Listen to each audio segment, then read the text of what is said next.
Welcome back, denizens of the night, to V Rising. As we approach the endgame, the next V-Blood on our list is General Valencia the Depraved. She, along with the others at this level, can be quite difficult. If you're struggling with her mechanics, you can always focus on unlocking the 12 other passive abilities using Greater Stygian Shards. Not only that, but if you're completing the Greater Rifts, there's a chance of getting level 30 legendary weapons to drop. These are basically the second strongest weapons in the game. General Valencia can be found in the North Fortress ruins in the Ruins of Mortium.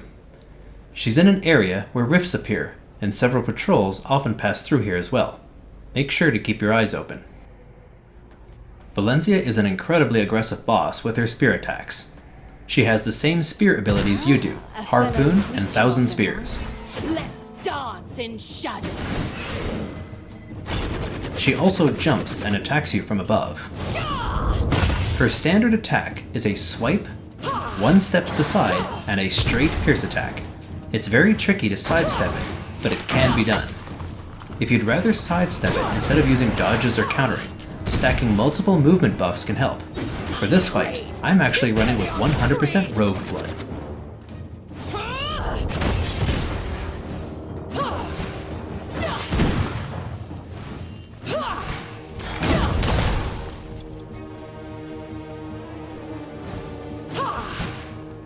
At 75%, she'll unlock the ability to summon the Crimson Maiden.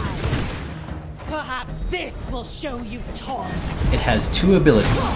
If you're close, it will summon a cloud that pulls you in.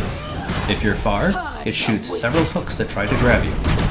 When caught, you'll take massive damage and lose a quarter of your blood. In order to succeed in this fight, you'll have to learn how to avoid it and kill it quickly.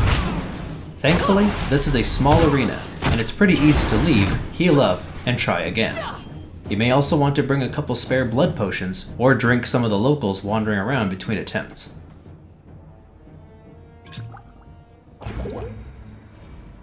My blood, restore my body.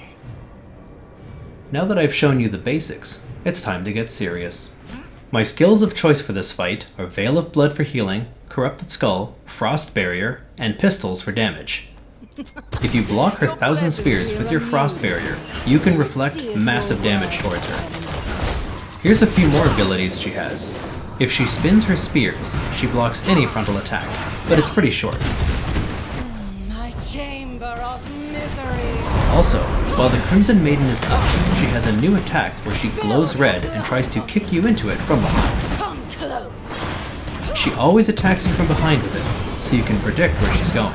Witness the artistry of your She also throws several spears into the sky. Spill your blood for me. This ability is harder than it looks, because you have a very short window to react and dodge out of its way.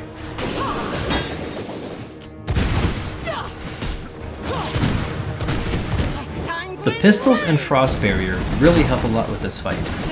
Due to her many attacks, it's nice to be able to dodge with Veil of Blood, counter with Frost Barrier, and dodge again with the Pistol's E ability. Let us set the stage. It takes a lot of practice since this is a hard fight. Even though this isn't brutal, it still took me about 10 to 15 tries before I managed to defeat her for the first time. Let our paths cross again.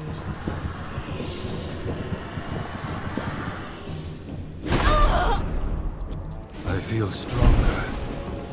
Upon defeat, you'll unlock new Tier 4 Primal Jewels, a new ingredient called Shadow Weave, some nice banners, and a Tier 3 Blood Spell Point, which can be used to unlock Crimson Beam or Heartstrike, whichever you have left.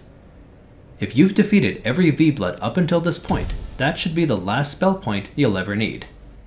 The Tier 4 Jewels allows you to socket jewels with 4 traits into your abilities. They cost 3 Flawless Gems and 240 Greater Stygian Shards each.